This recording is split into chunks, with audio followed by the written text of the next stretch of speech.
코로나19로 인하여서 그동안 한국 기독교 안에 있던 잘못된 신앙의 모습들이 속속히 드러나고 있는 것 같습니다. 정말 지도자가 중요합니다.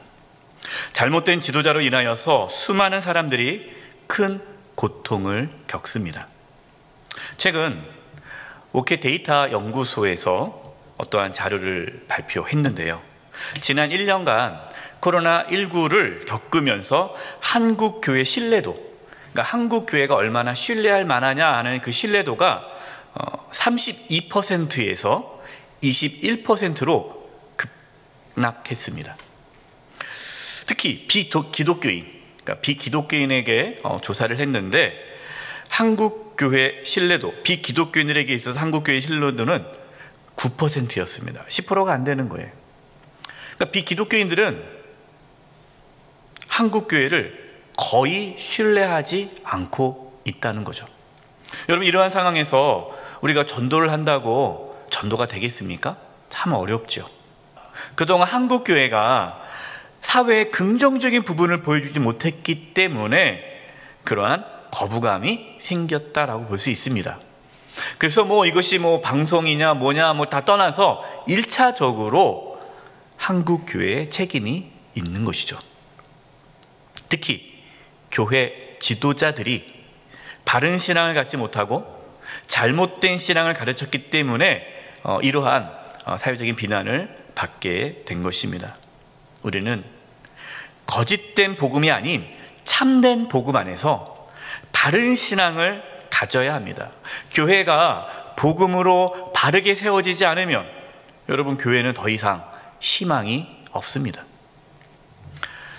오늘 말씀에서 바울은 당당하지만 겸손한 모습으로 복음의 삶을 살아가는 것을 우리에게 보여줍니다. 지금 이렇게 많은 어려움과 힘든 이 시기에 예수 믿는 저와 여러분, 복음으로 당당하면서도 겸손하게 살아가는 그 복음의 삶이 우리 가운데 있기를 바랍니다. 바울은 바나바와 함께, 디도와 함께 예루살렘으로 올라갔는데 왜 예루살렘을 올라갔느냐? 사도행전을 보면은 오늘 본문에 나와 있지 않지만 예루살렘에 큰 기근이 찾아옵니다. 흉년이 들어요. 그래서 이 예루살렘 교회 성도들이 굶주립니다. 그래서 그 예루살렘 교회에 구제금을 전달하기 위해 안디옥 교회의 지도자인 바울과 바나바 그리고 디도가 그 구제금을 가지고 예루살렘으로 올라가는 거예요. 6절 말씀 보면 유력하다는 이들 중에, 유력하다는 사람은 이제 베드로, 야고보, 요한이죠. 본래 어떤 이들인지 내게 상관이 없으며, 나는 그들이 누군지 관심 없다. 이 사람이 누군지 나는 상관이 없다. 나와 상관없는 자들이다 라는 거예요. 왜냐? 하나님은 사람을 외모로 취하지 아니하시나니. 그러니까 하나님 보시기에 다 똑같다라는 거죠. 저 유력한 이들은 내게 의무를 더하여 준 것이 없고. 바울은 이 유력한 자들, 지금 이 초대교회의 대표 수장인 이들 앞에서 눈치를 보지 않습니다. 바울은 다른 사람의 눈치를 보면서 사역을 하지 않았습니다. 바울은 오직 하나님만을 바라보았습니다. 하나님의 계시를 따라 사역을 했습니다. 이것이 바울의 당당함의 이유예요. 자신을 드러내려고도 하지 않았고요. 초대교회에 어떠한 주축 세력이 되려고도 하지 않았습니다. 바울은 인맥을 쌓지 않았습니다. 오직 하나님의 인도하심을 받아 복음을 전했어요. 회심하고 거의 14년 동안 바울은 묵묵히 조용히 드러나지 않게 사역을 했습니다. 사도행전 14장 14절 15절 보면요, 바울이 어떻게 사역을 했는지를 알 수가 있어요. 두 사도 바나바와 바울이 듣고 옷을 찢고 무리 가운데 뛰어들어가서 소리질러 이르되, 여러분이요 어찌하여 이러한 일을 하느냐? 우리도 여러분과 같은 성정을 가진 사람이라.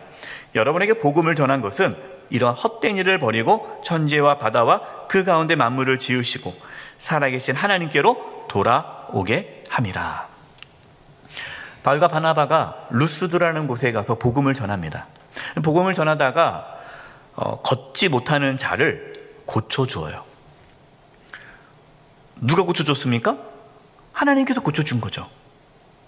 그런데 사람들은 이 바울과 바나바가 사람을 고치는 능력이 있다라고 생각해서 바울과 바나바를 신으로 모시려고 합니다. 당시 로마 이 시대에는 로마 신들이 있잖아요. 뭐 제우스 신, 헤르메스 신, 여러 신들이 있는데 이 바울과 바나바가 신의 모습으로 온 인간이다 하면서 막 신처럼 추앙하는 거예요. 그러자 바울이 옷을 찢으면서 외친 거예요. 무슨 소리냐? 우리도 여러분과 똑같은 인간입니다. 다를 게 없습니다. 우리가 여러분에게 복음을 전한 것은 사람을 쫓아가는 것이 아니라, 다른 신을 섬기는 것이 아니라 살아계신 하나님께 돌아오도록 하기 위해서입니다. 그럼 바울은요, 절대로 사람들이 자기를 추종하도록 하지 않았습니다. 자신의 세력을 키우려고 하지 않았습니다. 바울의 관심은 오직 예수 그리스도 하나님이었어요. 여러분, 이것이 바울이 당당하게 사역할 수 있었던 이유입니다. 저와 여러분도 끝까지 당당할 수 있기를 바랍니다. 여러분, 복음은 하나님의 계시로 주어진 거기 때문에 당당합니다. 사람을 의지하지 않습니다. 하나님의 은혜로 내가 구원받았기 때문에 하나님을 바라보는 거예요. 사람을 의지하지 않는 거예요. 사람을 두려워하지 마시고 하나님을 두려워하십시오. 힘 있는 사람을 따르지 마시고 하나님을 따르십시오. 한국교회 가장 큰 문제점 중에 하나는요, 교회 지도자들이 성도들이 하나님을 따르도록 하지 않고 자기를 따르도록 한다는 거예요. 물론 여러분, 우리는요, 어떠한 목회자의 권위를 인정해 주셔야 됩니다. 또 목회자의 영적인 지도를 따라야 합니다. 그러나 목회자를 추종해서는 안 돼요.